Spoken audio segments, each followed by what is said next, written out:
Ladies and gentlemen, welcome to Opinion Machine, the show where we talk about all things gaming. My name is Killjoy, and today we're going to be talking about one of the weirdest controllers I have bought. We're talking about the 8BitDo 02, and you're probably looking at that going, what on earth?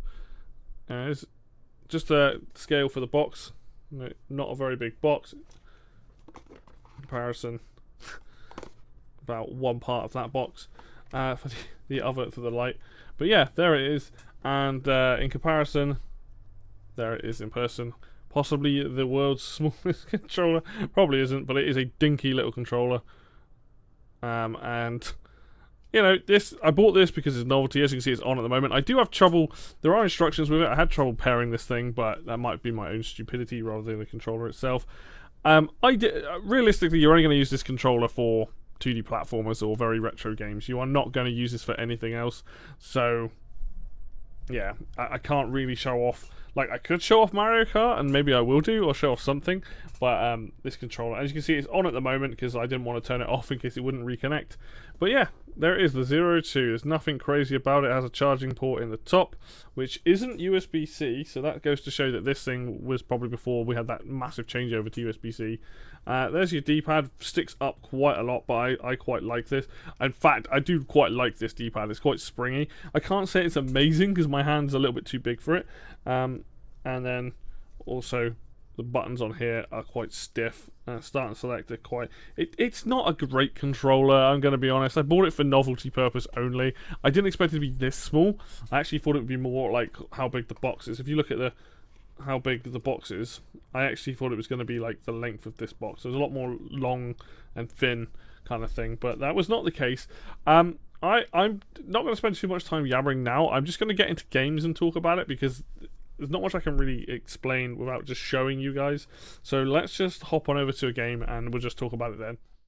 Alright, I'm actually going to show this off using Super Mario Bros. 1 because that's a nice simple game that it'll work with. You know, you can see how tiny this thing is, like the size of my mouth. It's a tiny controller. Let's see how I do, but I'll explain how it feels. This is not something. This is pocket size, right? I will say this: the buttons are very responsive. I'm not having issues tapping, despite all 4 buttons being under my thumb right now, which is kind of hard to see. Like, I'm not having trouble holding the run button down and just tapping jump. The D-pad itself isn't awful, but I can already see that you're going to get some misinputs on this, I think. Not having issues pushing down. I do apologize, I keep holding it off screen, but it's kind of hard to like not to. It's like my natural thing is to hold it down low. My biggest problem is my hands are like this. Like, I'm not going to be able to use this for extended periods of time. I'm going to hold it like I would if I was just getting comfortable. Just because, you know, I can't hold it in that position for too long. And I'm already starting to be like, this feels kind of weird.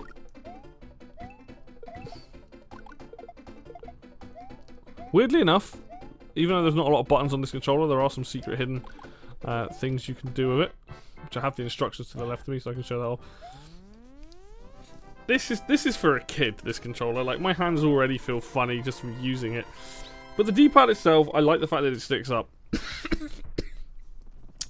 Means it's quite easy to hit the button. The actual button cells are very plastic. This feels cheap. The L and the R are awful. Straight up, just awful. You're not going to be using these. They click. But, yeah. Oh my god. Someone have to pay me money to finish the game with this controller. It's so small. It's so small. It's just making my hands feel funny. Ugh. Everything's so tight in. Like, just like knuckles are smashing against each other. It is rounded, which is nice. It's got a little bit of curvature. You're not going to stab yourself with this controller. But, like, I can't even get out of this mode. So, apparently, if you hold select and down, there you go, it takes you to home. I've forgotten what the other one is, but I've got the instructions here. What's the other button? Start plus select is ZL plus ZR. So that's how I get back if I push these two. Oh, that's the suspend menu. Oh, that's weird. Let's go to Donkey Kong. In fact, there are any other games in here that might be better for that. Like, I'd love to be able to play like Street Fighter. Punch Out would be the nearest thing. Oh, Super Metroid, don't even got enough buttons. Let's just go with Donkey Kong because it's easy enough to do. What am I doing? Ah, so you push one and then push the other. Okay. So you hold down one, push the other to get that menu, push them both at the same time to get the other option. Yeah. Okay, cool. So that actually works alright. So fair play to them, they've put that in there.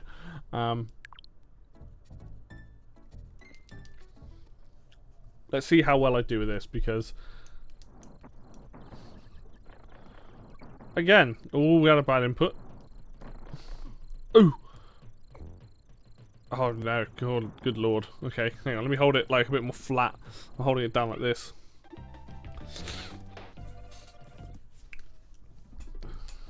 No, not Cranky's Cabin, go back. It's just a novelty controller. It's for sticking on like a key ring, you know. Stick it on a key ring, take it with you somewhere. You know, it's even more portable than like anything else, but honestly, I think this controller cost me 10 quid. It doesn't feel amazingly made. It's not offensive, but it doesn't feel amazing. Everything's too close. My hands are far too big for this controller. The L and R buttons are horrible. Clicky, but horrible. Yeah, it's kind of pointless. Honestly, I bought it for novelty, you know, and just for you guys, I think I will boot up and try and play Mario Kart with it, but I don't think that's going to go particularly well. But let me switch over to that, and then we'll see how it goes. Alright, so we're going to try a time trial again, and just for you guys, I'm going to attempt to get around one of the rainbow roads using this thing.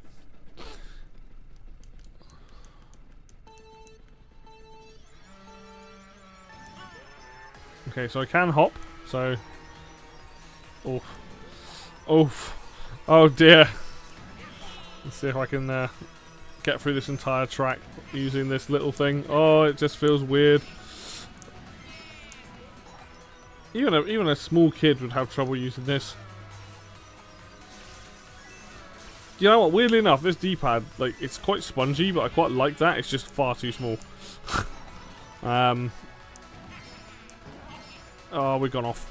All the buttons on this feel horrible. They go down into the controller a lot, but like actively pushing the buttons and whatnot. This is hurting my hand just playing this game, which says a lot. Like, there's a couple of other 8BitDo controllers I've seen that I'll probably pick up in the future. I mean, I've covered quite a lot of their products on this channel already. I'm not sponsored by them, before anyone gets the wrong idea. I just like buying weird-looking controllers, and they keep making weird-looking controllers. But I do need to look at some other brands at some point. But this controller, while I'm, you know, doing this race and trying not to suck completely, I will say this: this is completely novelty. This controller, like the Switch Lite Pro thing that they do, or the light controller, the square one that I covered in the past. That has some kind of use, and it's a lot more comfortable. Still a bit novelty. I can't say I always necessarily recommend it. This I cannot recommend to anybody. You would only buy this controller for a joke, or just for, if you're a collector or something like that. This is a dinky little thing that, yeah, it's not good. It's not good. And quite frankly, like, after this singular race, just to this point, my hands are hurting. I know the idea was that they just had like you always have a controller on you, but I'm not going to play Smash on this. Christ, do you imagine? All right, let's get off of this. Oops. Right, yeah. So this thing, completely pointless. Don't buy this. Like, unless you want to give it as a novelty gift to somebody. It would look good on a keyring. To be honest. You wouldn't lose your keys with something that big on it, but it is a tiny little thing. I mean, look, it's about the same size as the palm of my hand, right? It's uncomfortable. Even doing that singular race in Mario Kart, I was not enjoying that. But hey, I bought it. You guys have seen it, so you don't have to, unless you really want one. It comes in 2 different colors. I think this is this nice blue color, and then there's one other color. So yeah, the 8BitDo 02. novelty as fuck, not comfortable to use. So that's my glowing recommendation, if you want to call it that. Anyway, thank you very much for watching this video. If you like the video, hit like. If you want to see more content like this, hit subscribe. I do want to look at other controllers, so hopefully see more of that down the line. Links for Facebook and Twitter will be down below in the description as always. And until next video, I will see you then.